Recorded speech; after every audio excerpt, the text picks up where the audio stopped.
लक्षे लक्षे टंका प्रलोभन देखाई लुटि नेइछन्ति न फेरेबा पई धमक देउछन्ति। मलकानगिरी जिला कालीमेला ब्लॉक को लगी रही पुसुगुड़ा गाँ। ए गाँव में भड़ा घरे रोते विभा विश्वास नामक जड़े महिला। अल्प किछि दिन मध्य समस्त महिला मान सहित एमती मिलमिशि कले जेमितिकी वर्ष वर्ष धरी सेमानक सहित संपर्क रही। एते दुर्दांत चालाक महिला विभा जहाँ भाषा बुझाए कि कही हब नहीं। महिला मानक प्रलोभन देखाई एमिति सेमानक लुटिछि जे महिला माने एबे चिंतारे घरे अशांतिर सम्मुखीन होउछन्ति। विवाह विश्वासर निज घर MV16 नंबर गाँव में तार विवाह हेबा परे स्वामी तांकु छाड़ी देइछन्ति। तेणु से कालीमेला रही अल्प समय मध्य अधिक अर्थ महिला मानक ठारू आत्मसात करी लुचेई पळेबा पई योजना करथिले। पुसगड़ा गाँव 10 रु ऊर्ध्व महिला मानक ठारू पाखापाखि 1 कोटी रु ऊर्ध्व टंका प्रलोभन देखाई लुटिछन्ति विवाह। महिला मानक पाखकु सेमानक स्वामी घरे नथिबा समय दिन राति तांको पाखरे जाई मो पाखरे तमे टंका जमा करी अधिक ब्याज नहीं लाभवान हुआ बोली कही टंका नेइछन्ति। महिला मानक कहिबा कथा प्रथमे विवाह 2-3 मास भलरे शुद्ध टंका फेरस्त करछन्ति, किंतु 3 मास परठारु आहुरी अधिक टंका दियो अधिक शुद्ध पाइब कही जण जणक ठारु लक्ष लक्ष टंका आदाय करछन्ति, किंतु ता परठारु शुद्ध टंका फेराउ नाहंति कि असल टंका मध्य फेराउ नाहंति। ए घटना को केंद्र करी विवाह विश्वास एवं पीड़िता महिला माने कालीमेला थानार द्वारस्थ होइतिले, किंतु टंका फेरी पाइबा पई कोनोसी संतोषजनक आश्वासना थानारु पाइनांति बोली पीड़िता महिला माने कहिसंती। महिला माने कहिसंती आमे विवाह विश्वासर कथा को विश्वास करी विभिन्न घरोई संस्थारु टंका लोन नहीं सुना बंधा रखी एसएचजी ग्रुप रु लोन नहीं बैंक रु लोन नहीं निज निज आत्मीय कुटुंब मानक ठारु टंका उधार नहीं विवाह को देइछन्ति, किंतु एबे विवाह बिल्कुल टंका फेरस्त करिवनी बोली राति अधरे लुचि पळाइबा पई उद्यम करथिले। वर्तमान विवाह को टंका देइथिबा महिला माने कहिसंती समस्त घरे विवाह को टंका देबा जोगु परिवार मध्य अशांति लागि रहिछि। एमिति सेमाने तांको टंका फेरी पाइबे घोर चिंतारे अछन्ति।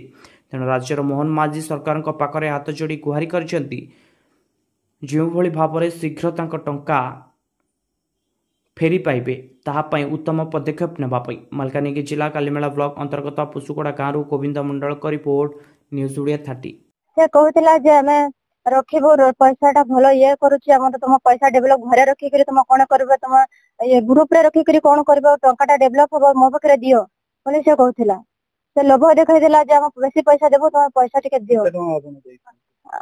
हमें 2,40,000 टंका मो देछि। मोर एसएचजी ग्रुप रो मो पैसा मागी कर आनछि जे 2 जण मते पैसा दियो मो तुमको फेराई देबी गोटे मासे परे सेमते करी मो पैसा देछि। से घरे आसे बसतला तुम पैसा मागी करी मते जेमते हेले बे मते आनी दियो मो गोटे असुविधा रे अछि से मागिलारु मो आनी देली। टंका के फेरस्त करछन्ती नहीं से ता घरे भी मो जाइथिली से फेरस्त करू नै। से कहउतला मोर टिके देह खराब अछि मो फेराई देबी तुम टिके रुह बोले कहलारु से परे देखलारु से बैग सार धरि करे से पळा जाउतला। से विषय थाना के अतला जाउछि। हां मैं अतला देउछु काके देछि हम सार को देउछु जे हम ए विचारटा के देखंतु हम एते पैसा देउछु से विवाह कोठी देछि थाना को। थाना को कोन कहिछि थाना को कहचंते तबे मु एबे टिके व्यस्त रे अछि तमे टिके परे आसो बोले कहचंती। परे जाइथिले हां परे जाइथिले हमें परे जाइथिले हम हमको डेट देले सोमवार को आसो नहीं सोमवार तो सामने रहछि हम तुरंत जाइनी। एबे कोन आपन चाहुछन्ती हमें मोहन माझी सार को विनीत अनुरोध करूछि जे हम मां मानकर पैसा से जेंति हेले आपन टिके चेष्टा करी फेराई देबार व्यवस्था करंतु ना हेले हमर बहुत बड़ असुविधा हे जिवो। हमर सानो सानो छोट पिला अछि हमर एबे रिस्क बहुत माने टेंशन रे एमिते होछि जे हमर मरिवार रास्ता छडा किछि बाकी नाही। मु देछि सर 4 लाख बसा पकी देछि एसजी ग्रुप रो देछि लोन आ पर्सनल लोन देछि माइक्रो फाइनेंस तापर फ्यूजन तापर आरबीएल एक्सिस बैंक करी के एते टंका से महिला को विश्वास करी दैछन्ती। से सर कहिছে तांको भाई शॉपिंग मॉल करूची सेठी सब पैसा नै कि देउची सब आपन कोन लाभ मिलबो सेटा कोन देखैछि से कहितला जे इंटरेस्ट देबी भलो पैसा दे देबी मासो को मासो सेबे टंका फेरस्त करछन्ती ना तो आपन थाना के अतला जाउछि। हां देछि हमर कोन कहिछि से के स्टेप नै ना तो आपन कोन कहिबे ताको किछि। हां हमने से मोहन माझी सरकार को अनुरोध करूचे से हमको ए समस्त को ए विपद रु उद्धार करंतु जाय 15,85,000 कोड एते टंका आनिछि रिलेटिव मानक पाखरु आनिथिली। कौन चिंता करिକି ଦେଇଛନ୍ତି ଏତେ ଟଙ୍କା? ଦେଇଥିଲୁ ସୁଧ ଭଲ ଦଉଥିଲେ ମାସକୁ ମାସ ପଇସା ଦେଇଦଉ ବୋଲି କହିକି ନେଲେ ଏବଂ ଦେଲେ ମଧ୍ୟ ଏମିତି ବିଶ୍ୱାସ ଦେଖେଇକି ପଇସା ନେଲେ ଲାଷ୍ଟରେ ସବୁ ପଇସା ନେଇକି ଅଟକେଇ ଦେଲେ ଆଉ ଲାଷ୍ଟରେ ଦେଲେନି ମାଗିକି ଦେଲେନି ତାପରେ ପଳେଇ ଯିବାକୁ ବି ଚେଷ୍ଟା କରୁଥିଲେ ତାଙ୍କର ଜଣେ ଝିଆରୀ ବି ସିଏ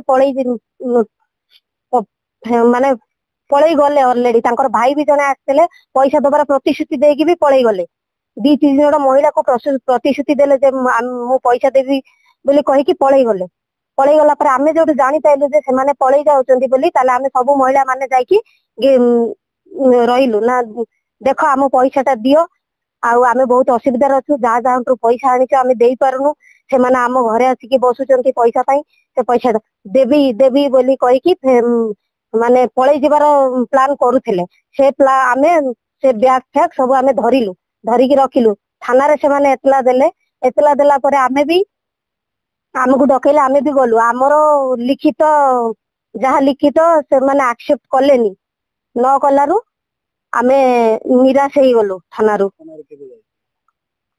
3-4 ଦିନ ତଳେ ଯାଇଥିଲୁ ଥାନାରେ ଏବେ କଣ ଚାହୁଛନ୍ତି ଆପଣ? ଆମେ ଚାହୁଁଛୁ ଆମର ବହୁତ ପରିସ୍ଥିତି ଖରାପ ଆମର ହଜବେଣ୍ଡ ମାନଙ୍କୁ ବି ଆମେ ଜଣେଇକି ପଇସା ଦେଇନୁ ଆଉ ଘରେ ବି ରହିଲା ଭଳିଆ ପରିସ୍ଥିତି ନାହିଁ ଆଉ ଘରେ ବି 3-4 ମାନେ 10-12 ଦିନ ହେଲା ଚୁଲି ଜଳୁନି ଖାଇବା ପିଇବା ବନ୍ଦ ଟେନସନରେ ବି ଆମେ ବଞ୍ଚି ବି ପାରୁନୁ ଯେ ଆମେ କେମିତି କଣ କରିବୁ ଲୋକଙ୍କ ପଇସା କେମିତି ସୁଝେଇବୁ ସବୁ ମହିଳା ମାନଙ୍କର ସେଇ ଅବସ୍ଥା ଘରେ ଚୁଲି